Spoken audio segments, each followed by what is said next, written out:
Life has so many lessons to learn, and for me, my mind goes that way. When I do a project, I always think, what can the Lord teach me from that? Which is not unusual because Jesus taught parabolically. I don't think he pre-thought it. I think when he was out in the field and he saw someone sowing seed, he took that opportunity to teach a spiritual lesson. And I think we have to have eyes that way because there's so much we can learn from daily living. And we're not that smart. It's just kind of using scripture to think of things that the Lord could teach us from that. And so I've got to do my patio furniture. It's a mess. I haven't done it for several years. I've got the table, 2 tables, and a bunch of chairs. And they're all messed up. I mean, I not only have moss, I have things growing on it I've never seen before, some kind of Texas fungus. And then I've got to get right down to the base because there's paint that's peeling and underneath it is the old color. So I not only have blue, but old white and a bunch of different chips here and there. So I'm gonna have to get my pressure washer out and spray the entire thing and do a good thorough job, not just surface. I wish in my laziness that I could just take the spray paint and spray it over and go like, oh, that looks so much better. I sprayed it over it and no one's gonna know the difference. Well, the problem is, I will know the difference because I know it wasn't a good job. Secondarily, it may flake sooner than later because the base wasn't good. And so the spiritual analogy I thought of this is when Jesus told the scribes and Pharisees, you bother cleaning the outside of the cup, but the inside is full of dead men's bones. You are like whitewashed tombs. They're white on the outside, but in the inside there's deadness. And so it's a great lesson for us.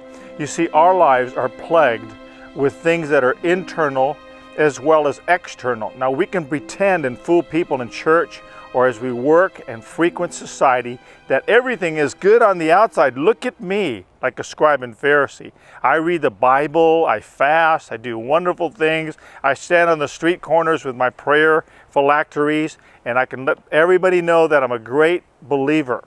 But inside, Jesus said, that's what God looks at. And so we can't fool ourselves. God wants us to go to him and acknowledge the fact that we do have things that we're trying to hide. The Bible calls them besetting sins. And I believe from the time we're born to the time of the grave, we're going to have some sins that are besetting, that we're constantly working on.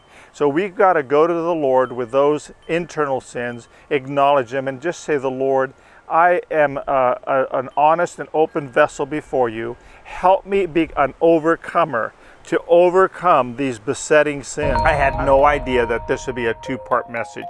What could be done with a patio furniture that would take you 2 parts to give a devotion? I was talking to Marilyn this morning in the bedroom, early, like maybe 7 o'clock. And I said to her, wouldn't it be funny, because we had rain last night, that I came out, when I look in the deck, I see my patio furniture and all the paint is dripped onto the floor and washed off. And she goes, that would be something, wouldn't it? Well, I did do that. I came out and I looked at the patio furniture, and on the deck is just paint washed off the table. I spent 4 days in good weather spraying, and I even had 2 days of dry weather after doing all my work. So dry that I was able to bring all the furniture back onto the deck and not have anything sticky on my hands. So I knew it was good and dry.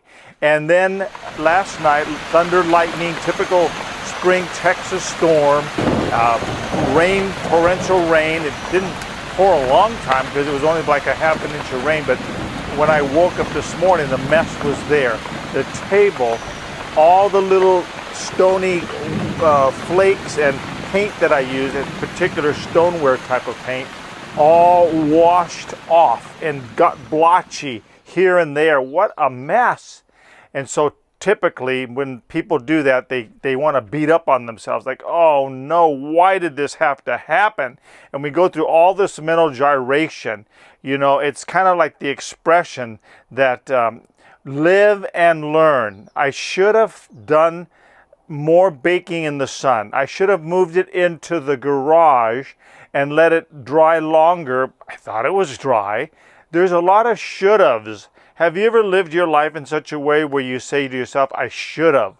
If I had only done so-and-so, like if I had only made that cup of coffee or not made that cup of coffee and been 3 minutes longer getting into the car, turning down the street, I wouldn't have hit that car, or that car wouldn't have hit me. If I had only done this, I would have done better at it, doing it, but not doing what I should have done caused the problem. Life are full of those kind of things. If I had only. You can't live your life if I had only, because life has problems. And so I'm learning to teach you and teach myself that we make the best of our problems. I was thinking of someone like Einstein. They said he was brilliant. And then even inventors like Emerson and all these guys that do incredible inventions. Every single one of them, when you interview them long enough, they say, you know, it's not so much that I came across this invention, you know, invented the electricity, Emerson. It's the fact that I went through like 200 trying to get the thing to work that didn't work, that improved to the point where it did work. And that's what we discovered. Do you know Marilyn's dad from Scotland, the old world? This is back in the early 1900s, like 1920, 1930, 1940. He went through a lot, the Depression, World War II. There's a lot of history, but he was very frugal. And he was doing a little tiny dinette area, like maybe 8 by 9. And he took the carpet out, and there were hardwood floors, typical to the early 1900 houses, where they used that like gym floor. Remember the old gym floors that were oak, very thin slat? And so he did some kind of a finish on it, and he messed it up, totally messed it up. He did things that just weren't normal, and he didn't mean it to be that way. And he was so frustrated, he threw his arms up in despair, and lo and behold, he made the best of it.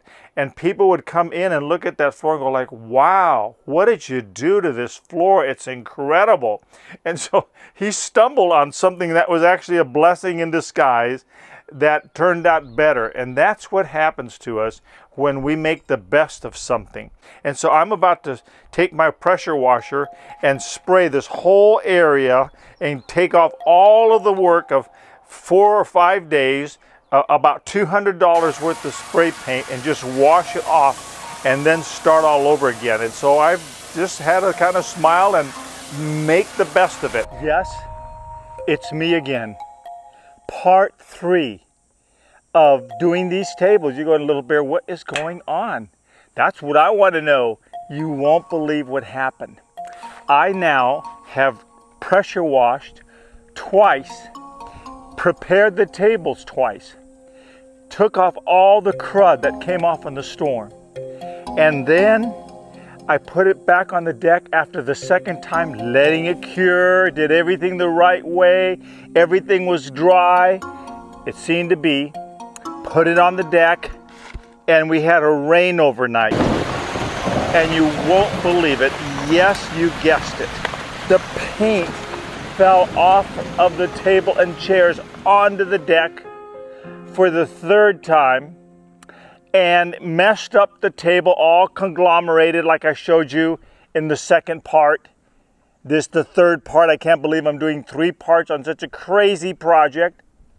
Washed out about $300 now of spray paint, and had to grit my teeth, smile, and move on. I went to Home Depot to get that same old can that they happen to be out of, Heirloom White. I will never forget that name, Heirloom White.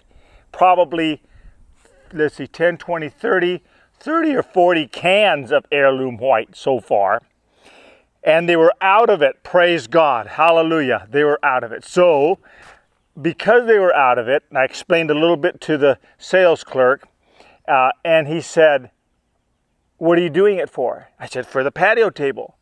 He said, the patio table outdoors? I go, yes. He goes, you can't use this Heirloom White outdoors. This is indoor latex paint, not oil-based outdoor spray paint. I go, oh no, you gotta be kidding me. All this time. And so I was dumb enough to even tell him what I did. I've sprayed 30 cans of paint in between rains, just to see it all wash off. I go, I had no idea they even invented indoor spray paint. I go, that's the trouble being 70. When you're in your 70s, you're used to the old days. In the old days, they only had oil-based spray paints. None of this fancy latex stuff. It didn't even occur to me. I didn't read the label. I used to see and see not. That's what Jesus warned the Pharisees. You can see, but you really can't see. And so I thought, like, oh man, I can't believe it. And sure enough, when I looked at the can close up, it says latex indoor paint. And so that is what the Lord was trying to tell the Pharisees. You have the law, you can read it, but you're not really reading it through the Spirit. You're only reading it through the interpretation of works, not the grace of God. And so yes, you might think you're keeping the Sabbath and doing everything right, but you're not reading right. You're not reading from the heart, you're reading from the head.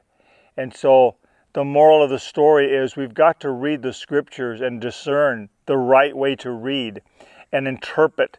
The Scriptures, according to Timothy, are for instruction, for training in righteousness. So we want to train ourselves by reading properly and not getting bogged down with error. And so bounce off what you think you're learning with those that are in authority, godly pastors that you can trust. And if you have any questions, ask around and be wise. And so I hope I'm encouraging you. I leave you with this word to pause and ponder.